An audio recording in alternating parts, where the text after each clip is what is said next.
नमस्कार दोस्तों, कैसे हैं आप सब। आशा करती हूँ कि आप सब बहुत अच्छे हैं और आपकी पढ़ाई भी निरंतर रूप से बहुत ही अच्छे तरीके से चल रही है। मेरा नाम है उपासना श्रीवास्तव और स्वागत है आप सभी का आपके प्लेटफॉर्म परीक्षा जंक्शन पर, जहां हम एसएससी के लिए ज्योग्राफी देखने जा रहे हैं। आज की क्लास में हम बात करेंगे ज्योग्राफी यानी कि भूगोल विषय की।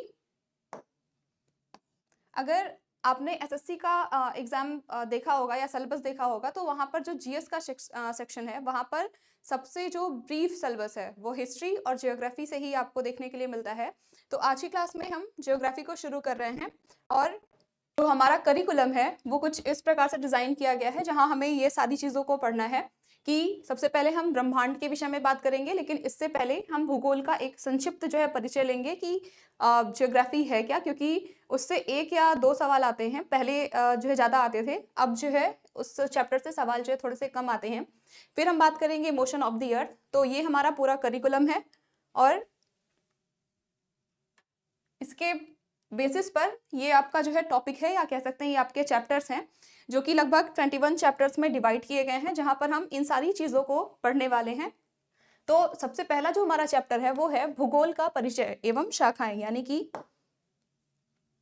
Introduction and branches of geography, जहाँ पर हम बात करेंगे कि जो भूगोल विषय है उसकी उत्पत्ति कैसे हुई, उसके कौन कौन से मेजर ब्रांचेस हैं। अगर आपने इसकी शाखाओं के विषय में देखा होगा कभी, तो ये मुख्य रूप से 2 branches human geography and physical geography में डिवाइड है। जब हम बात करते हैं ह्यूमन जियोग्राफी की, तो ये जो मनुष्य हैं या ह्यूमन बींग्स हैं या पृथ्वी पर जितनी भी फ्लोरा और फौना जगत है उनके बीच में, प्लस जो हमारे बाह्य एनवायरनमेंट है या कह सकते हैं जो पृथ्वी है उसके बीच में किस प्रकार के इंटरपर्सनल कम्युनिकेशन है, तो ह्यूमन और नेचर के बीच में किस प्रकार की इंटरपर्सनल एक्टिविटीज जो है होती है, वो हमें यहाँ पर देखने के लिए मिलती है। और फिर जब हम बात करते हैं फिजिकल जियोग्राफी की या भौतिक भूगोल की, तो यहाँ पर हमें पृथ्वी के ऊपर या पृथ्वी में उपस्थित जितनी भी प्रकार की चीजें आपको देखने के लिए मिल रही है, वो सारी चीजें हम फिजिकल जियोग्राफी के अंतर्गत पढ़ते हैं। इसके बाद हम देखेंगे यूनिवर्स टॉपिक को, यानी कि ब्रह्मांड के विषय में, जहां हम बात करेंगे कि इस पूरे यूनिवर्स में क्या क्या चीजें हैं, किस प्रकार से यूनिवर्स का ओरिजिन हुआ, किस प्रकार की थियरीज जो है दी गई हैं इनके विषय में। इसके बाद यहीं पर हम सोलर सिस्टम को देखेंगे कि सोलर सिस्टम क्या है, उसके अंतर्गत आने वाले कितने प्लैनेट्स हैं, मेटियोर क्या है, मेटियोराइट क्या है, कॉमेट्स वगैरह क्या हैं, तो इनके विषय में हम यहाँ पर देखेंगे। फिर हमारा जो तीसरा चैप्टर है वो है अक्षांश और देशांतर रेखाएं, यानी कि लैटिट्यूड और लॉन्गिट्यूडनल लाइंस के विषय में। यहाँ पर हम देखेंगे कि जो लैटिट्यूडनल लाइंस है वो एक हॉरिजॉन्टल खींची गई लाइन है और जो लॉन्गिट्यूडनल लाइन है वो एक वर्टिकल लाइन है। लैटिट्यूडनल लाइंस जो होती हैं वो मुख्य रूप से किसी भी सीजन को डिवाइड करती हैं या किसी भी मौसम के विषय में आपको बताती हैं कि जलवायु किस प्रकार से परिवर्तन कर रहा है, किस एरिया में किस प्रकार के आपको क्लाइमेटिक चेंज देखने के लिए मिलते हैं, वहाँ पर कौन सा क्लाइमेट पाया जाता है और उस क्लाइमेट के अकॉर्डिंग किस प्रकार के फ्लोरा और फौना आपको देखने के लिए मिलते हैं। इसके अलावा जब हम बात करते हैं वर्टिकल लाइन या लॉन्गिट्यूडनल लाइंस के विषय में, तो ये एक वर्टिकल लाइन है जो कि मुख्य रूप से टाइम को डिवाइड करती है। यहाँ पर हम अलग अलग प्रकार की टाइम लाइंस को पढ़ेंगे। उसके बाद जब आप लैटिट्यूडनल और लॉन्गिट्यूडनल लाइंस को आपस में मिलाते हैं तो इससे हमारे कोऑर्डिनेट का निर्माण होता है, यानी कि एग्जैक्ट लोकेशन आपकी इसके माध्यम से बताई जाती है। फिर हम बात करेंगे पृथ्वी की गतियाँ, यानी कि मोशन ऑफ द अर्थ के विषय में। यहाँ हम देखेंगे कि किस प्रकार से जो पृथ्वी है जब वो मोशन करती है, 2 प्रकार के यहाँ पर मोशन है अगर आपको पता होगा तो। इसमें पहला है रोटेशन ऑफ द अर्थ और दूसरा है रिवॉल्यूशन के विषय में। यानी कि रोटेशन यानी कि पृथ्वी जो है वो अपने एक्सिस पर घूम रही है, और रिवॉल्यूशन का मतलब होता है जब पृथ्वी सूर्य का परिक्रमण कर रही है, सूर्य का चक्कर लगा रही है। और इन दोनों के कारणों से जब हम रोटेशन की बात करते हैं, रोटेशन ऑफ द अर्थ, तो इनके कारण से डे एंड नाइट की घटना आपको देखने के लिए मिलती है। जबकि हम रिवॉल्यूशन की जब बात करते हैं, परिक्रमण की जब बात करते हैं, तो जब हम बात करेंगे मोशन ऑफ द अर्थ की, यानी कि पृथ्वी की गतियों के विषय में, तो यहाँ पर पृथ्वी की 2 प्रकार की गतियां हैं, रोटेशन ऑफ द अर्थ और रिवॉल्यूशन ऑफ द अर्थ के विषय में। जब हम बात करते हैं पृथ्वी के रोटेशन का, तो जब पृथ्वी अपनी एक्सिस पर घूमती है तो इसे हम बोलते हैं रोटेशन ऑफ द अर्थ। और जब हम बात करते हैं रिवॉल्यूशन की, तो जब पृथ्वी जो है सूर्य का चक्कर लगाती है, तो इसे हम बोलते हैं रिवॉल्यूशन ऑफ द अर्थ। तो यहाँ हम पढ़ेंगे कि मोशन ऑफ द अर्थ क्या है, पृथ्वी की गतियों के कारण किन किन प्रकार के चेंजेस आते हैं। इसके बाद हम देखेंगे भू आकृति विज्ञान, जियोमॉर्फोलॉजी, जो कि सबसे बड़ा टॉपिक रहने वाला है और यहाँ से आपसे क्वेश्चंस भी बहुत ही ज़्यादा जो है पूछे जाते हैं। जियोमॉर्फोलॉजी का अर्थ होता है, जियो का अर्थ है भू और मॉर्फो का अर्थ होता है कि किसी भी प्रकार की आकृति, और लॉजी का अर्थ होता है स्टडी करना, यानी कि जब हम पृथ्वी पर उपस्थित जितनी भी प्रकार की स्थलाकृतियां हैं, टोपोग्राफीज है, किस प्रकार के लैंडफॉर्म्स पाए जा रहे हैं, किस प्रकार के ओशंस वगैरह हैं, ओशन के अंदर क्या क्या चीजें हैं। तो जब हम बात करते हैं जियोमॉर्फोलॉजी की, तो इसके अध्ययन इसमें हम जो है पृथ्वी पर उपस्थित जितने भी प्रकार के लैंड मासेस हैं यानी टोपोग्राफीज है, और उस पर उपस्थित जितनी भी प्रकार की अलग अलग आकृतियां, अलग अलग टोपोग्राफीज और रिलीफ्स पाए जाते हैं, हम उनका अध्ययन जो है यहाँ पर करते हैं। जैसे यहाँ पर हम पर्वत, पठार, चट्टानें किस प्रकार की हैं, रॉक क्या है, रॉक साइकिल क्या है, इसके अलावा नदियाँ जो है कैसी हैं, ड्रेनेज पैटर्न क्या होते हैं, तो इन सारी चीज़ों के विषय में हम जियोमॉर्फोलॉजी के अंतर्गत बात जो है करेंगे। फिर हम बात करेंगे पृथ्वी की उत्पत्ति यानी कि ओरिजिन ऑफ द अर्थ। यहाँ हम देखेंगे कि जो हमारी पृथ्वी है उसकी उत्पत्ति कैसे हुई, उसका विकास कैसे हुआ, किस प्रकार से अलग अलग वैज्ञानिकों के द्वारा अलग अलग प्रकार के थॉट्स दिए गए, या कह सकते हैं अलग अलग प्रकार की थियरीज दी गई, जिसमें कॉमेट हाइपोथेसिस, नेबुलर हाइपोथेसिस, ये सारी चीजें हैं। तो यहाँ हम उनके विषय में पढ़ेंगे। फिर हम बात करेंगे 7वें टॉपिक या 7वें चैप्टर, पृथ्वी की भूवैज्ञानिक सारणी यानी कि जियोलॉजिकल।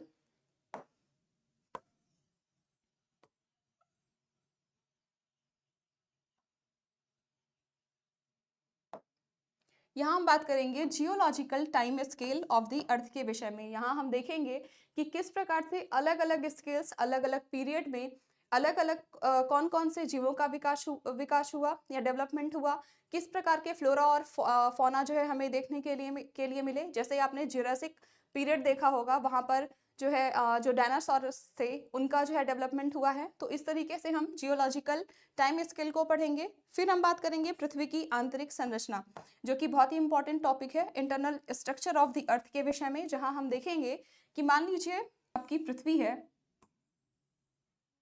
तो जब आपने इसका डिवाइडेशन देखा होगा,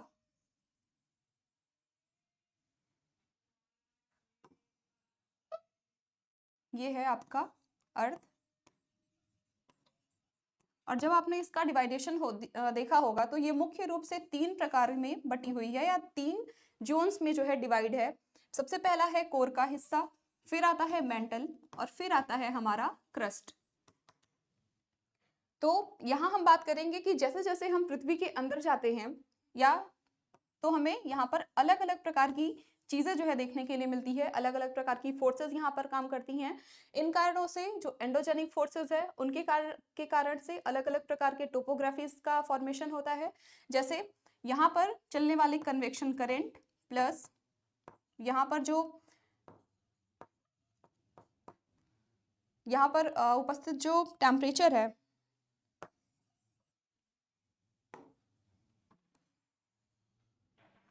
तो जैसे जैसे हम पृथ्वी के नीचे जाते हैं हमें अलग अलग प्रकार की चीजें देखने के लिए मिलती है। यहाँ पर अलग अलग प्रकार की फोर्सेस काम करती हैं, जिनमें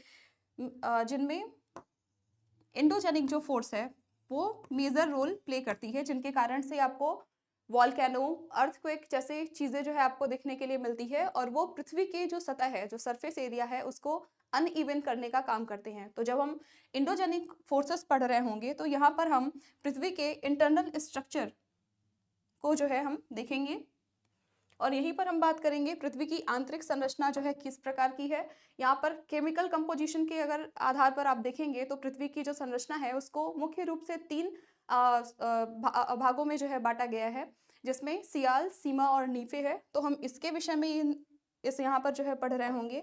फिर हम बात करेंगे हमारे 9वें चैप्टर, पृथ्वी के अंतर्जात बल यानी कि अर्थ एंडोजेनिक फोर्सेस। अभी हमने बात की कि इंडोजेनिक फोर्सेस जो है वो होती क्या हैं। इंडोजेनिक फोर्सेस ऐसे बल होते हैं, क्योंकि देखिए इनके अगर आप नाम को ही ध्यान से देखिए तो ये अंतर्जात बल है, यानी कि ये पृथ्वी के ऐसे बल हैं जो कि पृथ्वी के अंदर से निकल रहे हैं बाहर की ओर, और इन कारणों से अलग अलग प्रकार की एक्टिविटीज आपको देखने के लिए मिलेंगी। फॉर एग्जाम्पल आपको यहाँ से वॉल्केनो किस तरीके से होता है, अर्थक्वेक क्या होते हैं, ये सारी चीज़ें आपको अर्थ के एंडोजेनिक फोर्सेस के कारण जो है देखने के लिए मिलती हैं।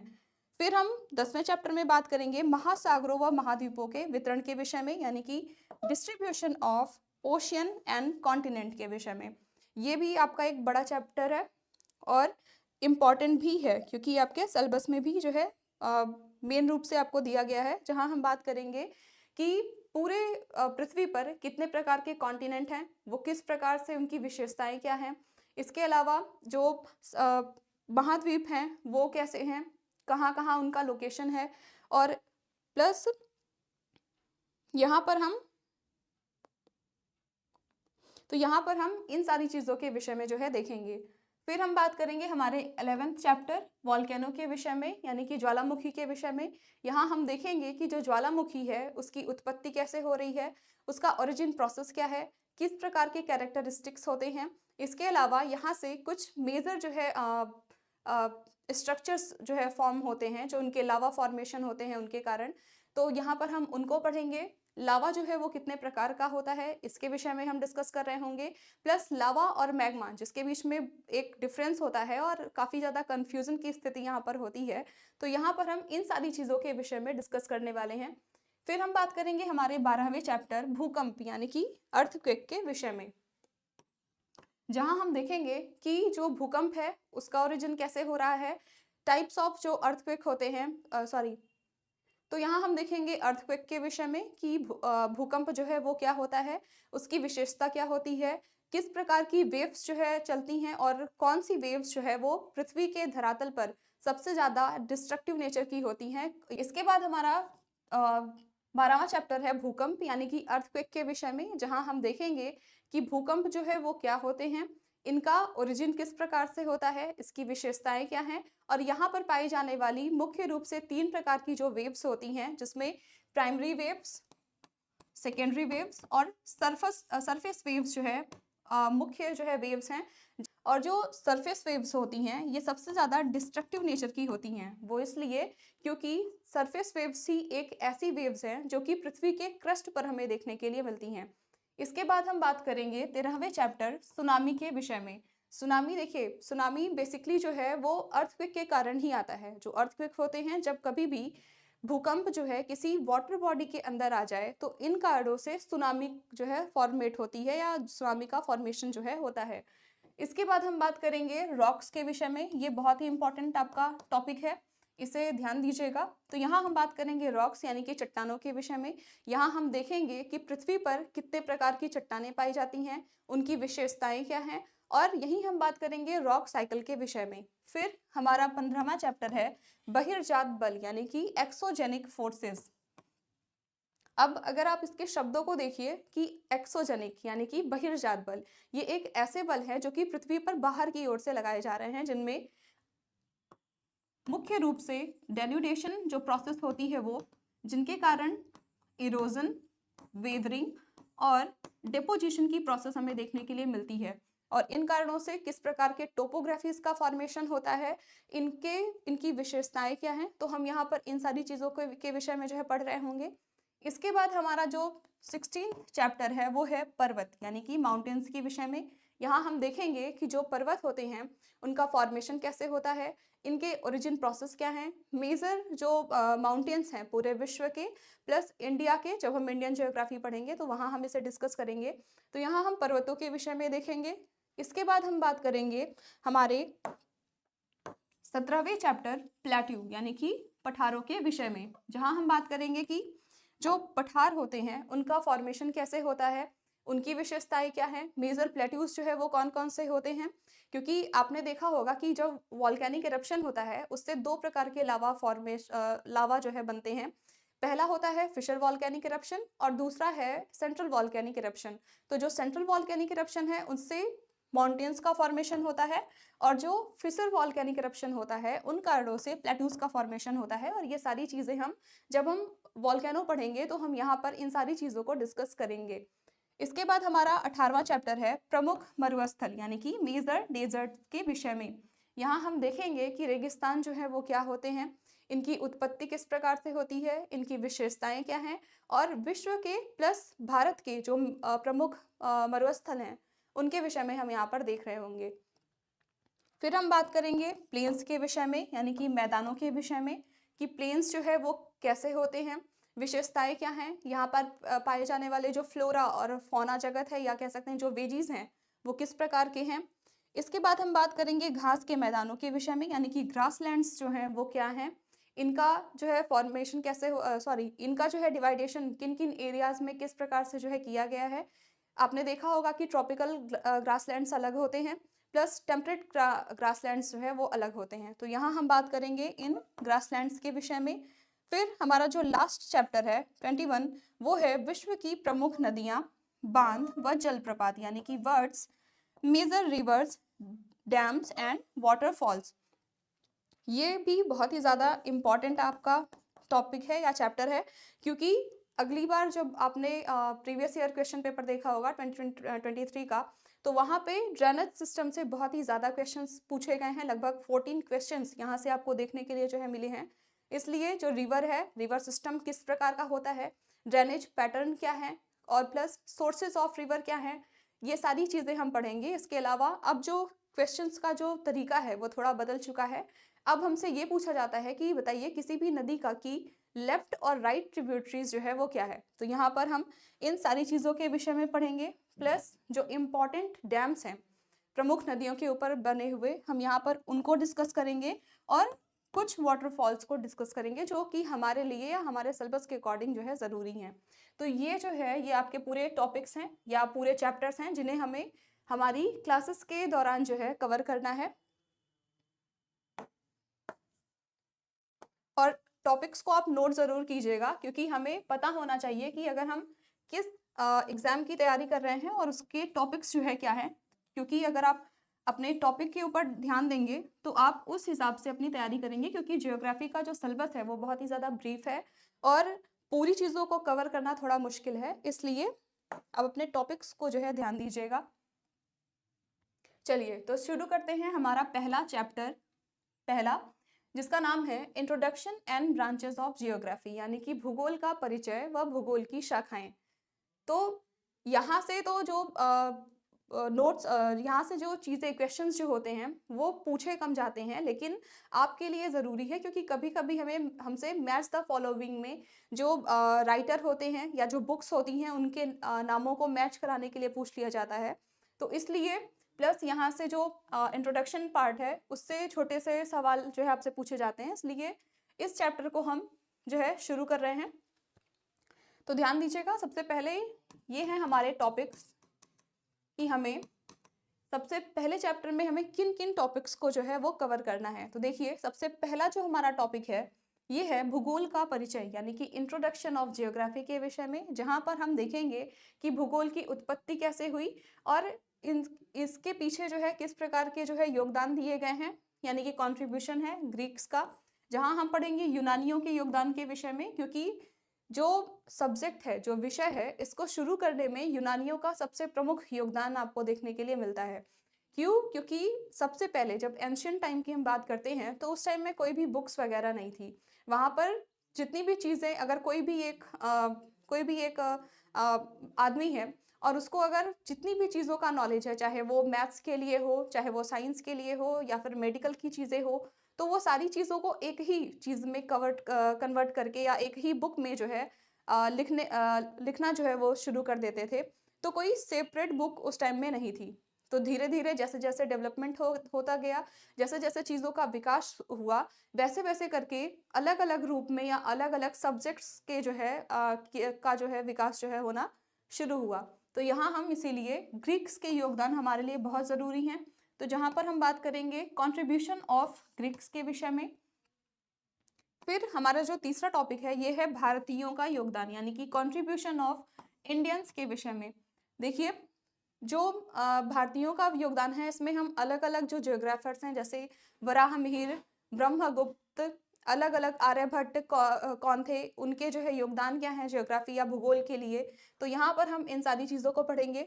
फिर हम पढ़ेंगे चौथे टॉपिक में भूगोल की शाखाएं, यानी कि ब्रांचेस ऑफ जियोग्राफी के विषय में, जहाँ हम देखेंगे कि भूगोल की शाखाएं क्या हैं। यहाँ से आपसे क्वेश्चंस बहुत ज़्यादा नहीं पूछे जाते, और ये बहुत ही ज़्यादा इंपॉर्टेंट भी नहीं है, बट हम इसे पढ़ेंगे क्योंकि हमें जानना ज़रूरी है कि ज्योग्राफी की शाखाएं वो कौन कौन सी होती हैं। फिर हम बात करेंगे 5वें टॉपिक, जिसमें हम पढ़ेंगे भौगोलिक दृष्टिकोण के विषय में, यानी कि जियोग्राफिकल अप्रोचेस वो किस तरीके की हैं, किन्होंने जो है दिया है। मुख्य रूप से 3 प्रकार की जियोग्राफिकल अप्रोचेस हैं, तो इसे हम यहाँ पर कवर करेंगे। फिर हम बात करेंगे 6वें टॉपिक, जहाँ हम पढ़ेंगे समुच्च रेखाओं के विषय में, यानी कि आइसोलाइंस के विषय में। देखिए ये बहुत ही ज़्यादा इंपॉर्टेंट टॉपिक है, इसलिए यहाँ पर आप जो है बहुत ही ज़्यादा ध्यान दीजिएगा।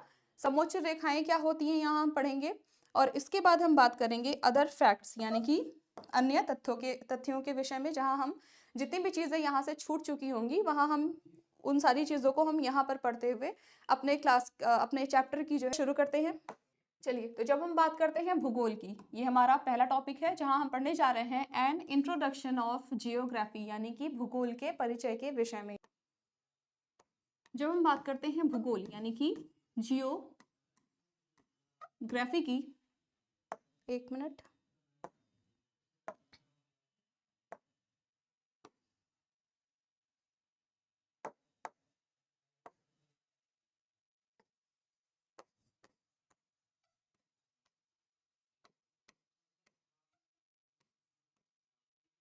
यानी कि भूगोल, तो अगर आप इसके शब्दों को ध्यान दीजिए तो हमें काफ़ी चीज़ें यहाँ से खुद देखने के लिए या समझ में जो है आ जाती हैं। जैसे जब हम बात करते हैं भूगोल की, तो भूगोल जो है वो 2 शब्दों भू प्लस गोल से मिलकर के बना हुआ है। और भू का मतलब क्या होता है? पृथ्वी। भू का अर्थ क्या होता है? पृथ्वी।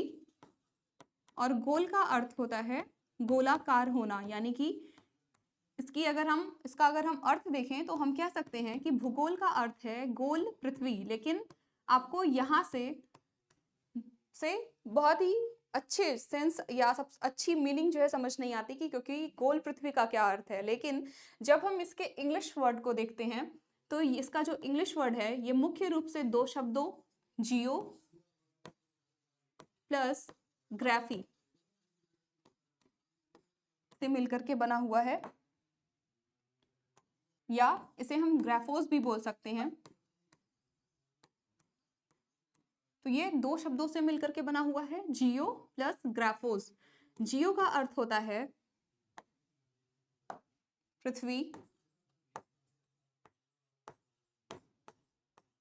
प्लस ग्राफी या ग्राफोस का अर्थ होता है वर्णन करना या डिस्क्रिप्शन करना। तो इसका मतलब हुआ अर्थ प्लस डिस्क्रिप्शन। और जब हम इन दोनों शब्दों को आपस में मिला देते हैं तो यहां से इसकी बहुत अच्छी एक मीनिंग निकल के आती है कि डिस्क्रिप्शन ऑफ द अर्थ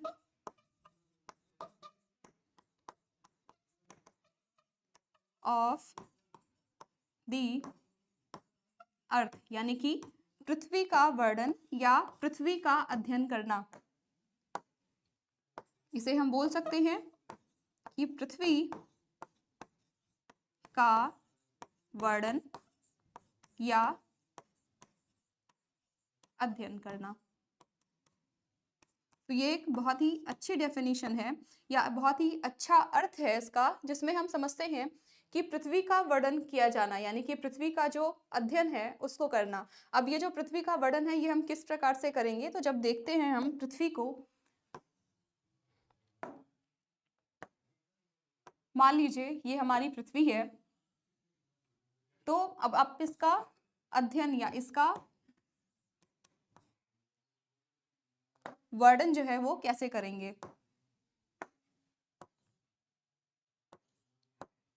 तो जब हम पृथ्वी को देखते हैं और जब हम पृथ्वी के नीचे जाना शुरू करते हैं तो सबसे पहले जो एरिया हमको मिलता है वो मिलता है कोर का, यानी कि इसकी आंतरिक संरचना का।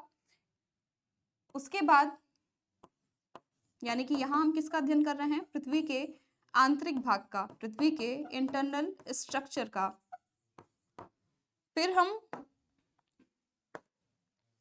जैसे जैसे हम पृथ्वी के बाहर की ओर निकलेंगे, यानी कि पृथ्वी से हम अंदर से अब हम बाहर की ओर अगर निकलना शुरू करेंगे तो सबसे पहले हमें मिलेगा इसका क्रस्ट, या इसका जो है बाहरी जो संरचना है वो, यानी कि आउटर स्ट्रक्चर जो है पृथ्वी का, जिसे हम क्रस्ट के नाम से भी जानते हैं। और जब हम बात करते हैं क्रस्ट की, तो क्रस्ट पर हमें वापस से दो चीजें देखने के लिए मिलती हैं। पहला तो हमें देखने के लिए मिलता है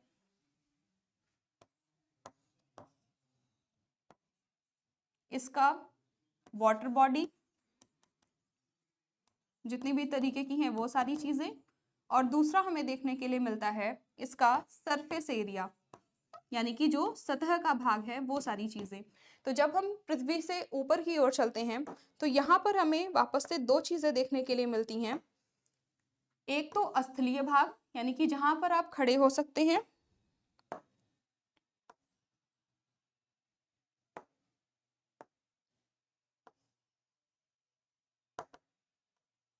तो सबसे पहला हमें क्या देखने के लिए मिलता है, एक सरफेस एरिया। सरफेस एरिया का मतलब होता है लैंड मासेस जो है वो सारी चीजें, स्थलीय भाग जहां पर हम खड़े हो सकते हैं। और दूसरी चीजें हमें देखने के लिए मिलती हैं वाटर बॉडीज, यानी कि ओशियन वगैरह।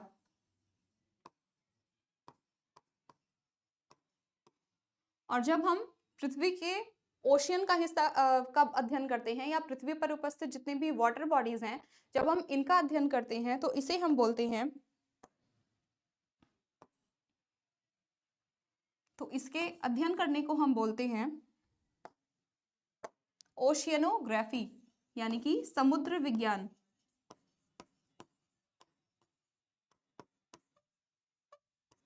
और जब हम पृथ्वी के सतह का अध्ययन करते हैं, या पृथ्वी पर उपस्थित जितने भी लैंड मासेस हैं उनके ऊपर उपस्थित जितने भी टोपोग्राफीज हैं, जब हम उनका अध्ययन करते हैं तो उनके अध्ययन करने को हम बोलते हैं जियोमॉर्फोलॉजी। और ये दोनों ही टॉपिक जो हैं वो आपके लिए बहुत इंपॉर्टेंट है, इसलिए आप इन दोनों चीज़ों पर ध्यान रखिएगा।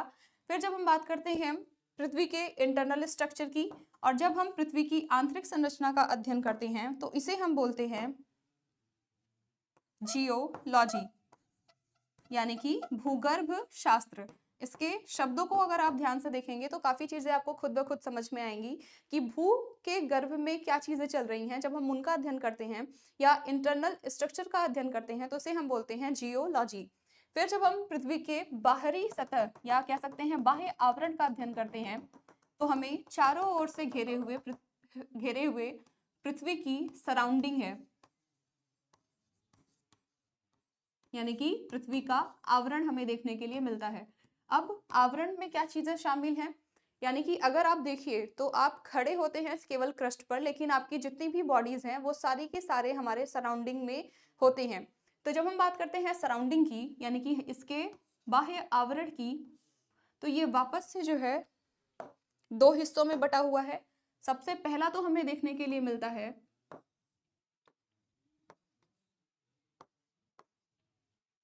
इसका एटमॉस्फेयर।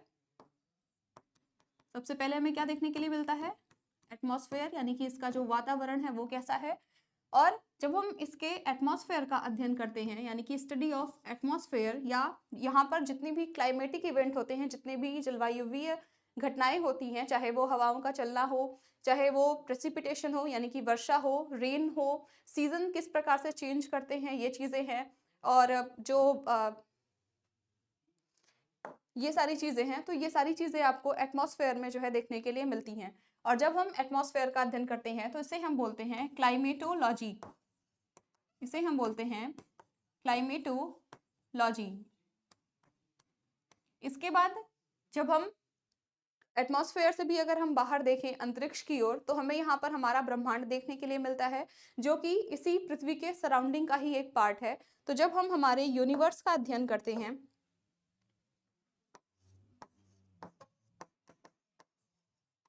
तो इसे हम बोलते हैं कॉस्मोलॉजी।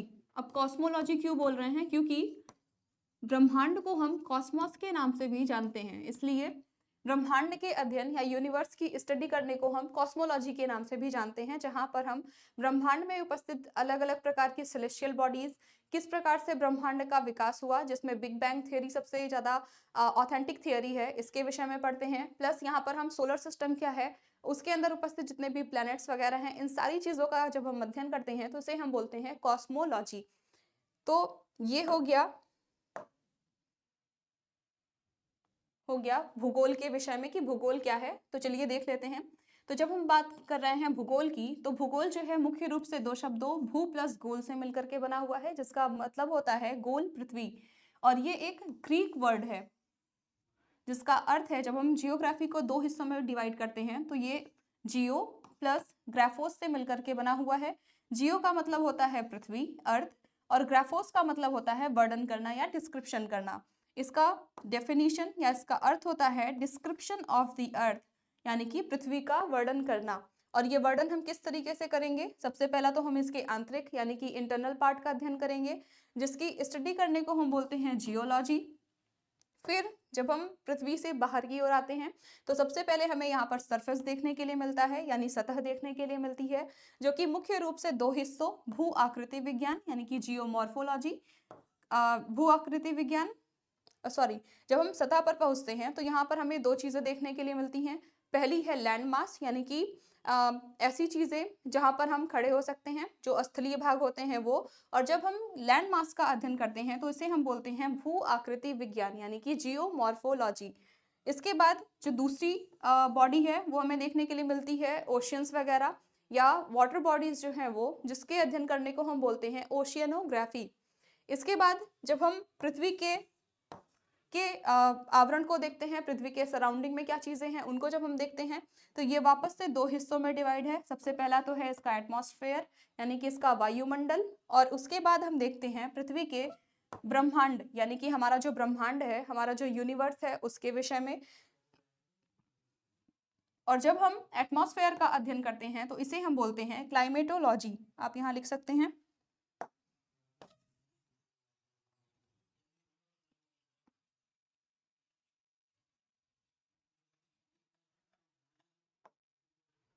तो आप यहाँ पर लिख लीजिए कि जब हम एटमॉस्फेयर का अध्ययन करते हैं तो इसे हम बोलते हैं क्लाइमेटोलॉजी।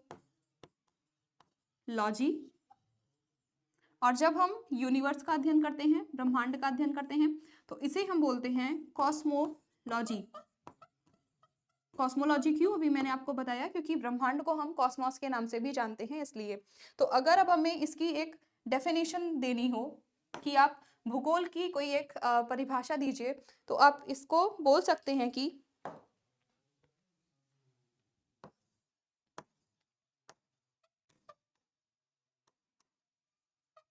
तो आप भूगोल की एक बहुत ही अच्छी परिभाषा दे सकते हैं कि जब हम पृथ्वी के आंतरिक हिस्से, या कह सकते हैं भूगोल पृथ्वी के आंतरिक हिस्से, पृथ्वी के सतह तथा पृथ्वी के चारों ओर फैले हुए आवरण का अध्ययन करना ही भूगोल कहलाता है। तो यहाँ हम बोल सकते हैं कि पृथ्वी के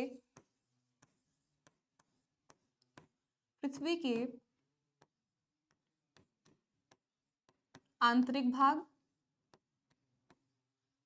यानी कि इंटरनल स्ट्रक्चर, सतह यानी कि जो सरफेस एरिया है उसका, तथा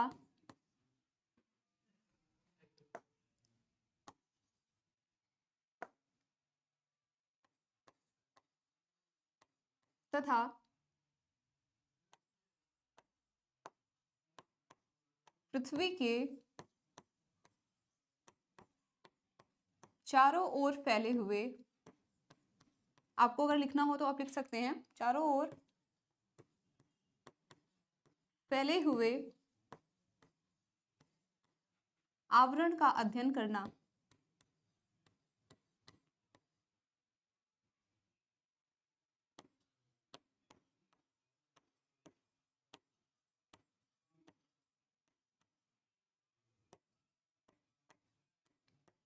अध्ययन करना ही क्या कहलाता है? भूगोल कहलाता है या ज्योग्राफी कहलाती है। इसे इंग्लिश में लिख सकते हैं कि to study of internal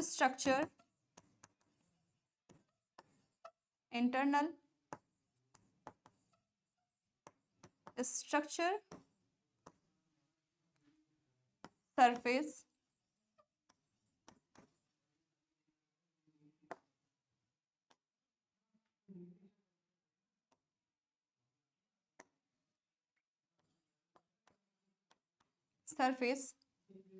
and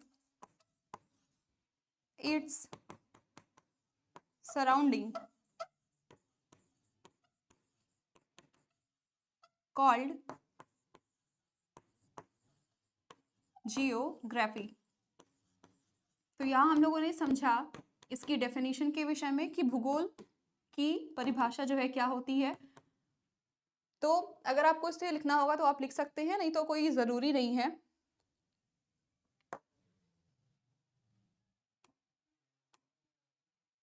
और अगर आप एनसीईआरटी की डेफिनेशन देखिए, जो कि बहुत ही अच्छी डेफिनेशन है, इसमें कहा गया है कि मानव के निवास के रूप में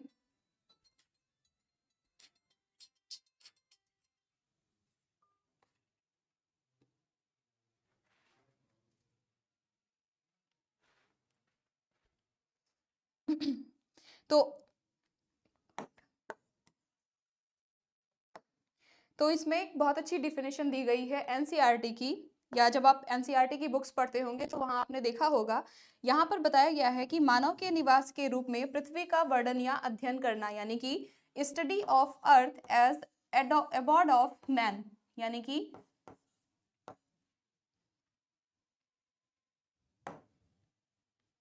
तो यहाँ पर एक और डेफिनेशन है, ये है एनसीईआरटी की, जिसमें बताया गया है कि to study of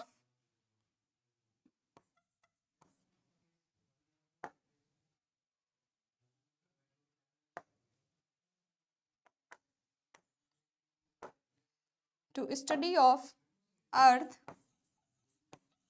as abode of man, यानी कि पृथ्वी मनुष्य के निवास के रूप में पृथ्वी का अध्ययन करना। अब ये डेफिनेशन देखिए बहुत ही अच्छी है। क्यों? क्योंकि जब हम बात करते हैं कि ह्यूमन की या ह्यूमन बींग्स की और पृथ्वी की यानी कि अर्थ की, तो इन दोनों के बीच में एक बहुत ही अच्छा इंटरपर्सनल एक्टिविटीज आपको देखने के लिए मिलेगी। कैसे?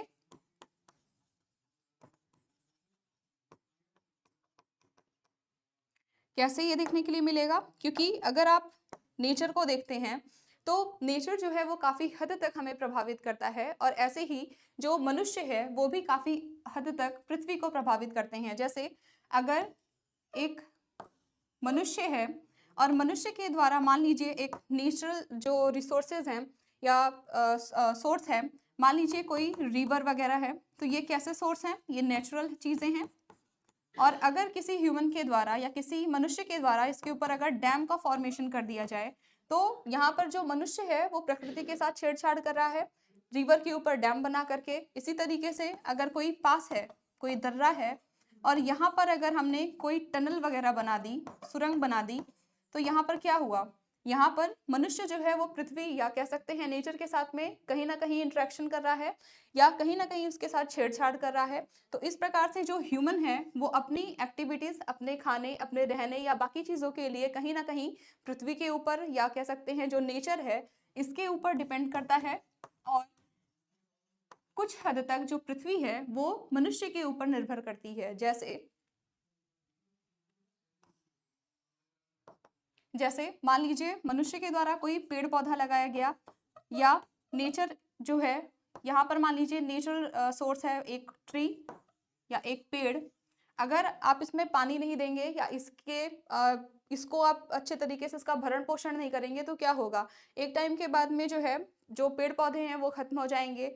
या अगर आप इसका डिफॉरेस्टलाइजेशन करेंगे, वनीकरण अगर हम बहुत ही ज़्यादा मात्रा में करेंगे, तो उनके कारण क्या होगा? एक टाइम के बाद में जो हमारे फॉरेस्ट वगैरह हैं ये क्या हो जाएंगे, ये पूरी तरीके से खत्म हो जाएंगे और इनका इम्पैक्ट हमें देखने के लिए मिलेगा। इस तरीके से जो ह्यूमन है या मनुष्य जो हैं वो कहीं ना कहीं पृथ्वी के ऊपर निर्भर करते हैं और जो नेचर है वो कुछ हद तक ह्यूमंस के ऊपर जो है निर्भर करती है। इसी कारण से यहाँ पर आपको जो एनसीईआरटी की डेफिनेशन है ये बहुत ही अच्छी डेफिनेशन जो है आपको देखने के लिए मिलती है। ये है पृथ्वी के अंदर का हिस्सा कि किस तरीके से चीज़ें जो है होती हैं। इनर कोर है, फिर आउटर कोर है। ये चीज़ें हम आगे आने वाले जो है क्लासेस में जो है पढ़ेंगे। इसके बाद दूसरा हमारा टॉपिक जो है शुरू हो रहा है कंट्रीब्यूशन ऑफ ग्रीक्स के विषय में, यानी कि यूनानियों के योगदान के विषय में। तो चलिए स्टार्ट करते हैं हमारा दूसरा टॉपिक। तो देखिए, जब धीरे धीरे जो है चीज़ों का विकास होना शुरू हुआ या धीरे धीरे जब सब्जेक्ट नहीं थे, जब सारी चीज़ें जो है सिर्फ एक उसमें थी,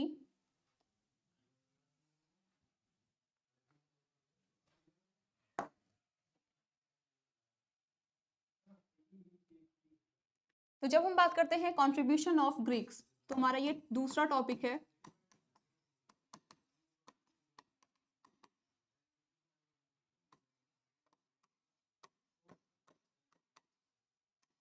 यानी कि यूनानियों के योगदान के विषय में। तो देखिए, काफी टाइम पहले या जब हम एंशियंट टाइम में देखते हैं तो उस टाइम में कोई भी सब्जेक्ट नहीं था। जितनी भी चीजें थी वो सारी की सारी चीजें एक ही जगह पर जो है लिखी जाती थी। चाहे मान लीजिए एरिस्टोटल एक व्यक्ति थे, अरस्तु, तो ये जो है इनको मेडिकल की भी पूरी नॉलेज थी, प्लस इन्हें साइंस का भी नॉलेज था। ये एक मैथमेटिशियन भी थे और ये एक जियोग्राफर यानी कि भूगोल वेत्ता भी थे। तो इनको जितनी भी चीज़ें हमें पता चलती थी वो सारी चीज़ें हम एक ही जगह पर स्टोर करते थे। इसका बहुत अच्छा एग्जाम्पल एरिस्टोटल है या अरस्तु हैं, जिनको इन सारी चीज़ों या इन सारी फील्ड्स की जानकारी थी और ये सारी चीज़ों को एक ही जगह पर समेकित करते थे, एक ही जगह पर लिखते थे। उस टाइम सब्जेक्ट्स नहीं थे, अलग अलग हिस्सों में जो है विषय नहीं बटे हुए थे।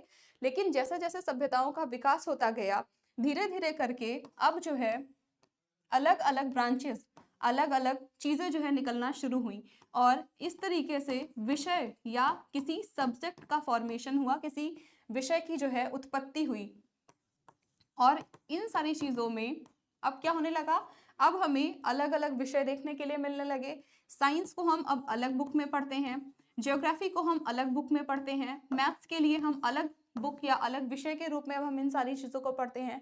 प्लस ज्योग्राफी जो है उसमें अलग अलग प्रकार की ब्रांचेस भी आ गई हैं, जिसमें मुख्य रूप से 2 ब्रांचेस हैं, ह्यूमन और फिजिकल ज्योग्राफी, जिसे अभी हम पढ़ेंगे आगे आने वाली क्लासेस में।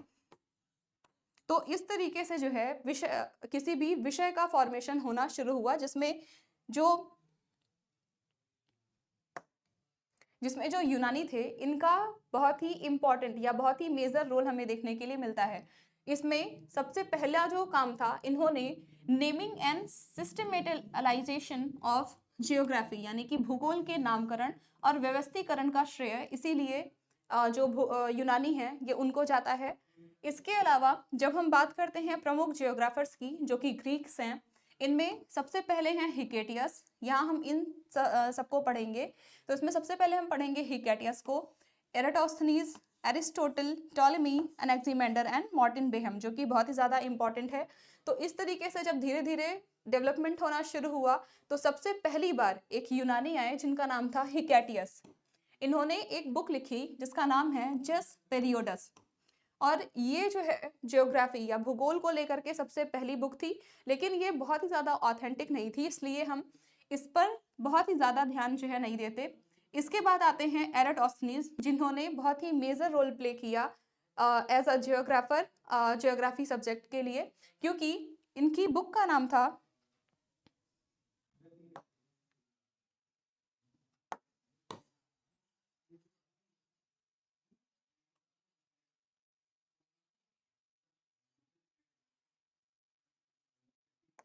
तो जब जियोग्राफी का विकास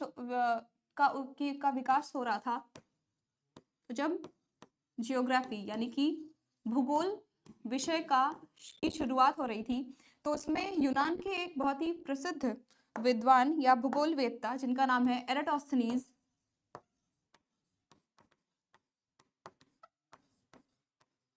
वो आए और इन्होंने सबसे पहली बार एक बुक लिखा जिसका नाम था जियोग्राफिका। जियोग्राफिका। और इस बुक में इन्होंने सबसे पहली बार जो भूगोल शब्द है उसको दिया, और यही कारण है कि जो जियोग्राफिका है इससे ही जो जियोग्राफी शब्द है ये लिया गया है। और यही कारण है कि हम एराटोस्थेनीज को प्लस एराटोस्थेनीज ने एक ये काम किया, दूसरा एराटोस्थेनीज ने ही पृथ्वी के सर्कमफेरेंस के विषय में बताया कि पृथ्वी का जो आकार है वो गोल नहीं बल्कि गोलाभाकार का है, क्योंकि पृथ्वी का जो आकार है इसके विषय में भी अलग अलग विद्वानों ने, अलग अलग जियोग्राफर्स ने अलग अलग चीजों को बताया हुआ है। कुछ ने कहा कि पृथ्वी बिल्कुल गोल है, और अगर आप कभी भी मान लीजिए यहाँ पर कोई लैंड मास है और यहाँ पर अगर कोई वाटर बॉडी है और आप अगर यहाँ पर खड़े हैं, तो जब कभी आप इस लैंड मास से अगर कभी आप किसी वाटर बॉडी में एंटर करते हैं तो आप नीचे की ओर गिर सकते हैं। तो अलग अलग वैज्ञानिकों के अलग अलग मत थे, और इस प्रकार से एराटोस्थेनीज जब आए तो इन्होंने बताया कि जो पृथ्वी है उसका आकार गोल नहीं बल्कि उसका आकार कैसा है, स्फेरिकल शेप है, यानी कि गोलाभ आकार में है।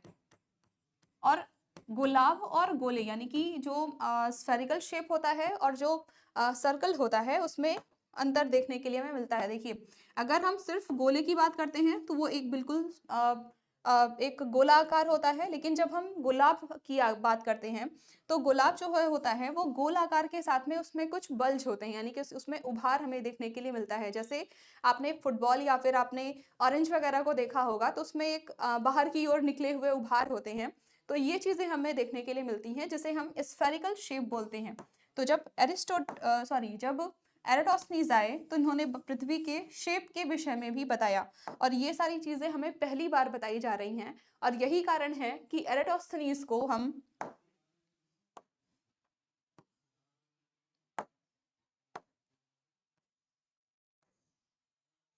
और इनके इस महत्वपूर्ण योगदान के लिए हम एराटोस्थेनीज को फादर ऑफ जियोग्राफी भी बोलते हैं, यानी कि भूगोल का पिता भी कहते हैं। देखिए, ये क्वेश्चन आपसे पूछा गया है इसलिए आप यहाँ पर ध्यान दीजिएगा। प्लस आपसे ये पूछा गया है कि जो भूगोल है उसकी उत्पत्ति, या कह सकते हैं जो एराटोस्थेनीज है उनकी बुक का नाम क्या है, प्लस फादर ऑफ जियोग्राफी किसे कहा जाता है। तो आप क्या बताएंगे कि फादर ऑफ जियोग्राफी हम किसे कहते हैं, एराटोस्थेनीज को बोलते हैं। तो इस चीज को आप ध्यान दीजिएगा। फिर इसके बाद इन्होंने सरकमफेरेंस का मेजरमेंट किया, और यही कारण है कि आप यहाँ लिख लीजिए कि इन्हें फादर ऑफ जियोग्राफी भी कहा जाता है।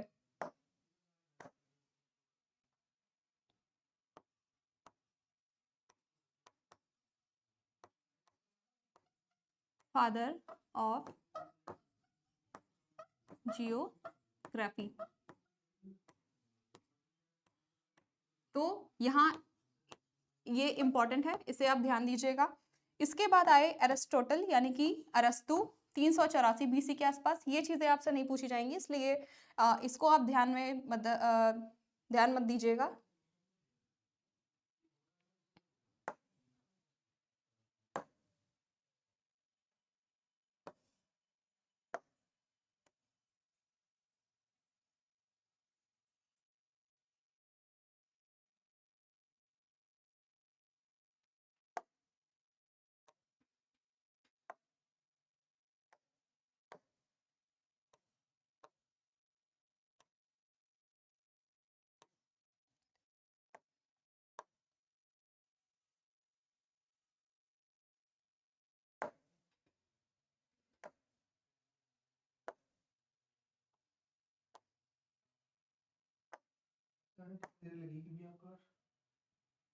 सर आप बताइए।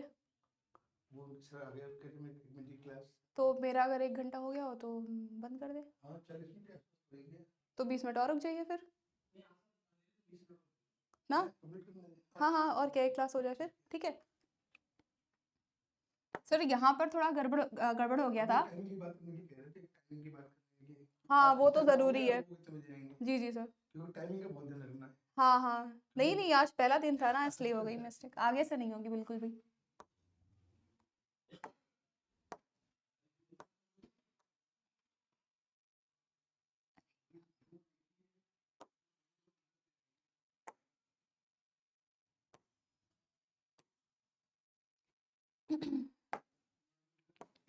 दूसरा, एराटोस्थेनीज के द्वारा पृथ्वी के सरकमफेरेंस का मेजरमेंट किया गया,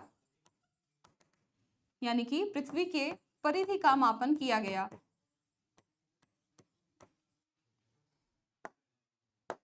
और परिधि देखिए, परिधि और जो पृथ्वी की होती है वो, जब हम बात करते हैं, मान लीजिए ये एक सर्कुलर शेप है, तो इसमें लगभग 3 चीजें हमें देखने के लिए मिलती हैं।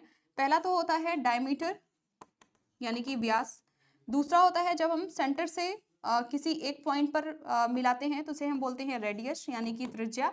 और जब हम किसी एक निश्चित पॉइंट से, मान लीजिए हम यहाँ से चलना शुरू कर रहे हैं और एक टाइम के बाद में हम घूमते हुए वापस हम इसी पोजीशन पर पहुंच गए या इसी पॉइंट पर पहुंच गए, तो इसे ही हम बोलते हैं सरकमफेरेंस यानी कि परिधि। तो सबसे पहली बार जो एराटोस्थेनीज थे, इनके द्वारा पृथ्वी की परिधि का मापन किया गया। और यही कारण है कि एराटोस्थेनीज के इस योगदान के लिए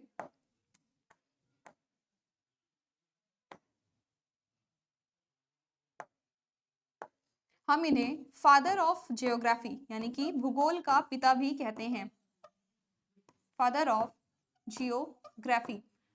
तो क्यों कहा जाता है? क्योंकि एराटोस्थेनीज के द्वारा ही हमको पहली बार ये सारी चीजें बताई जा रही हैं, पहली बार बिना किसी मेजरमेंट टूल के, जबकि उस टाइम में कोई भी ऐसा सोर्स नहीं है, कोई भी ऐसे टूल्स वगैरह नहीं है जिनके कारण हम पृथ्वी की परिधि का मापन कर दें। तो इस टाइम में हमें ये सारी चीज़ों को बताना एक बहुत बड़ी बात है, और इस कारण से एराटोस्थेनीज को फादर ऑफ जियोग्राफी भी कहा जाता है। तो इन चीज़ों का जो है ध्यान दीजिएगा। यहाँ कुछ चीज़ें बहुत इंपॉर्टेंट हैं, जैसे आपसे एक बार ये क्वेश्चन किया गया था कि who is the father of geography, तो आंसर क्या होगा? एराटोस्थेनीज। प्लस एक बार ये भी क्वेश्चन पूछा गया था कि जो जियोग्राफी का बुक है वो किसकी लिखी हुई है, तो वहां पर आंसर होगा एराटोस्थेनीज। क्योंकि फिल इन द ब्लैंक्स या फिर मैच द फॉलोइंग में आपसे इस तरीके के क्वेश्चन सब जो है पूछे जाते हैं, जहां पर अलग अलग जो है विद्वानों, अलग अलग साइंटिस्ट के नाम आपको दे दिए जाएंगे, प्लस उनकी बुक्स आपको दे दी जाएगी और आपको उनसे मैचिंग करवाने के लिए बोला जाएगा। तो यहाँ पर ये चीज ध्यान दीजिएगा।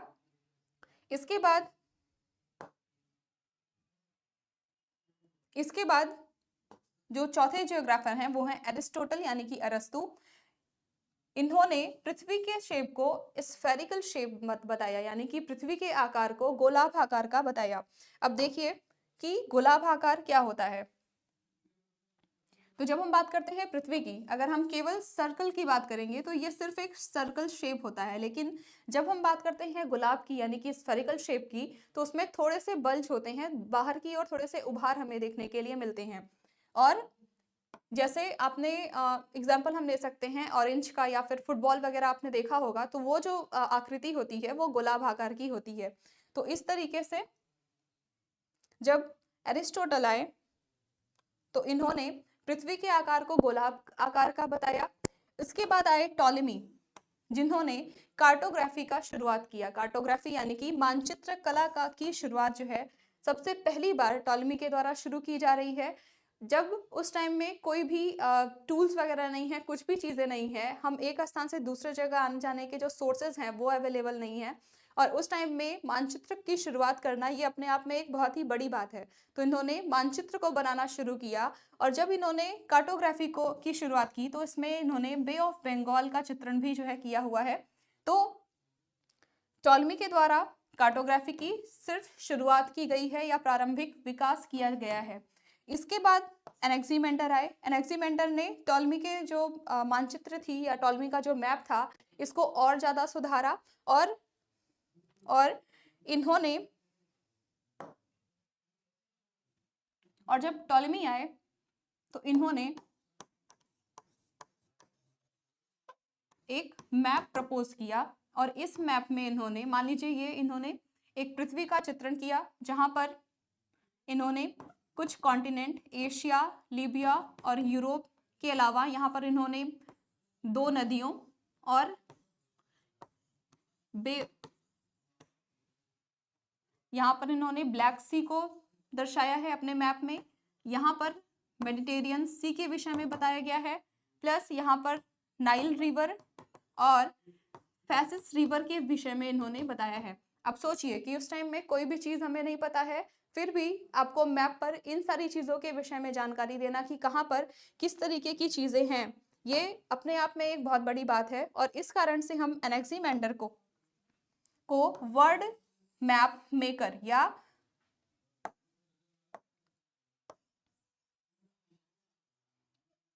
या फादर ऑफ मैपिंग भी बोलते हैं। क्यों बोल रहे हैं? क्योंकि एनेक्सीमेंडर के द्वारा जो है सबसे पहली बार बहुत ही अच्छे तरीके से मैपिंग की शुरुआत मैप को जो है बनाया गया इस कारण से।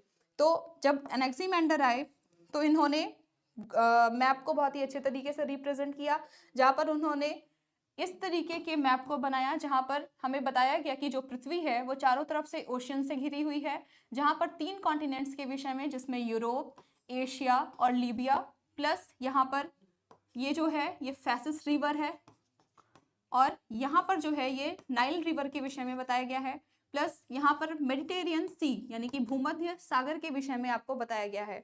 तो ये एक अपने आप में एक बहुत बड़ी बात थी। इस कारण से हम एनेक्सीमेंडर को फादर ऑफ मैप या फादर ऑफ मैपिंग भी बोलते हैं। इसके बाद आए मार्टिन बेहम, क्योंकि देखिए अब जो है कार्टोग्राफी की शुरुआत हो चुकी है, मैप के विषय में हमें पता चल चुका है।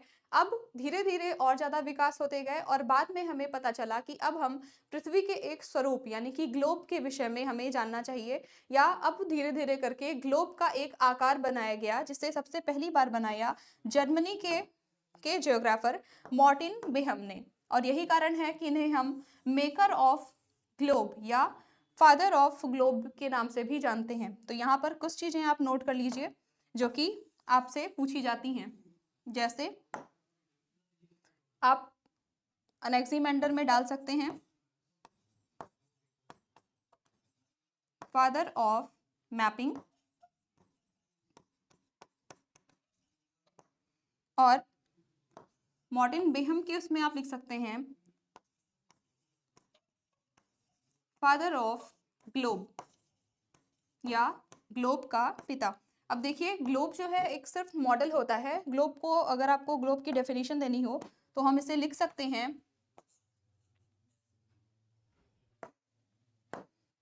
मॉडल ऑफ अर्थ, यानी कि पृथ्वी का प्रतिरूप। तो यहाँ पर कुछ चीजें बहुत ही ज्यादा इंपॉर्टेंट है, मैं टिक लगा दे रही हूँ, फिर आप इसे ध्यान दीजिएगा इन चीजों पर। सबसे पहला तो आपसे पूछते हैं कि जियोग्राफी का जो है वो किसकी बुक है, तो ये बुक है किसकी? एराटोस्थनीज की। यही कारण है कि फादर ऑफ जियोग्राफी किसे बोलते हैं? एराटोस्थनीज को बोलते हैं। एरिस्टोटल ने सबसे पहली बार पृथ्वी के आकार को गोलाब आकार का माना। फिर टॉलेमी आए जिन्होंने कार्टोग्राफी की स्टार्टिंग की, मानचित्र कला का विकास जो है शुरू किया। फिर एनेक्सीमेंडर आए जिन्होंने विश्व मानचित्र का निर्माता जिन्हें बोलते हैं, जिन्होंने टॉलेमी के बताए गए जो मानचित्र का एक डिजाइन था उसके बेसिस पर एक प्रॉपर तरीके से मैपिंग की शुरुआत की। और यही कारण है कि हम एनेक्सीमेंडर को वर्ल्ड मैप मेकर या फादर ऑफ मैपिंग के नाम से जानते हैं। प्लस उसके बाद आए मार्टिन बेहम जिन्होंने मॉडल ऑफ अर्थ यानी कि पृथ्वी का जो प्रतिरूप है ग्लोब, इसकी जो है शुरुआत की। और यही कारण है कि हम मार्टिन बेहम को फादर ऑफ ग्लोब के नाम से जानते हैं। तो ये ग्रीक्स के जो है कॉन्ट्रीब्यूशंस थे, जिसमें आप इसको याद रखिएगा, इस चीज को याद रखिएगा और एराटोस्थनीज को याद रखिएगा। तो ये जो है ये इंपॉर्टेंट है। चलिए आज की क्लास के लिए इतना ही। आशा करती हूँ कि आपको चीज़ें जो है अच्छी लगी हों, और अगर आपके कोई भी किसी भी प्रकार की समस्या हो, कुछ भी प्रॉब्लम हो, तो आप उसे कमेंट बॉक्स के थ्रू जो है मुझे ज़रूर बताइएगा। मेरी पूरी कोशिश रहेगी कि मैं इसे जल्दी से जल्दी सॉल्व करूँ, या आपके जो भी क्वेरीज वगैरह हैं आप उसे जो है मुझसे पूछिएगा। मेरी पूरी कोशिश रहेगी कि मैं इसे जो है आपको समझा सकूँ वापस से। और अगर चीज़ें आपको अच्छी लग रही हैं या पसंद आ रही हैं तो प्लीज़ चैनल को लाइक, शेयर और सब्सक्राइब ज़रूर कीजिएगा। नमस्कार, धन्यवाद।